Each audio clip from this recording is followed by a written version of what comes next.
السلام علیکم. من محسن یم او د لټون بنیر سره حاضر یم. باور لرم خوشحاله وي. باندې د ضلع بنیر علاقه سلرزي د بازرګي کلي او د جوړ زه زما کشر جناب عطاالله صاحب را سره ملګری دی. ښکلې حوالې کې د خالي ورځ ده 2019 کال دی. د وړوکي اختر تقریبا یوه هفته پوره شوه څه د پاسه. بهر کیف د دې موسم په حواله عطاالله صاحب ډېر ښکلې حوالې کې ډېر ښه موسم دی. ته څه وایې؟ مننه، شکریه استاد صاحب. موسم جوړ دی د الله له طرفه. باران دومره روان دی نن سبا کې دا ده چې هواګانې ډېرې لږې بر واورېږي، واورې راخوېږي. د هغې سره د برې نه هواګانې راځي ډېرې خوږې خوږې. موږ دعا کوو چې الله پاک لږ باران وکړي نو د دوړه به ورسره هم لږ کېني، هواګانې به نورې خوږې شي. استاد صاحب ډېره مننه. د بازرګي زموږ سره نور هم ډېر خوږلن خوږمن ډېر خواږه مینوال راغله. سلامونه، درنښت او احترامات دواړه ښه.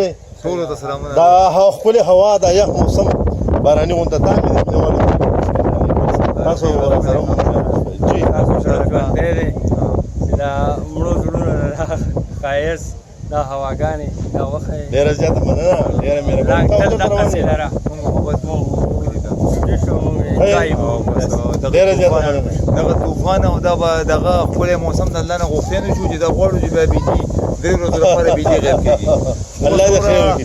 طوفان هغه ښکلی موسم دی، بجلي ورانه شوله شپه برابره الله دې رحم وکړي. پاکستان کې دا هم سوال د الله نه نشو کولی. ډېره مننه. ډېره مهرباني. ډېره مننه. ډېره مهرباني.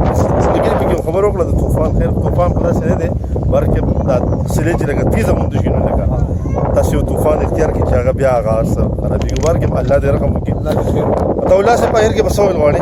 عطاالله صاحب چې دی دا زما کشر دی، تعلیم کوي او ډېر پوهه دی او شعر ادب سره ډېر زیاته مینه لري. یو شعر که د هر چا وي که نه هغه به درته ډالېږي. جی ارشاد.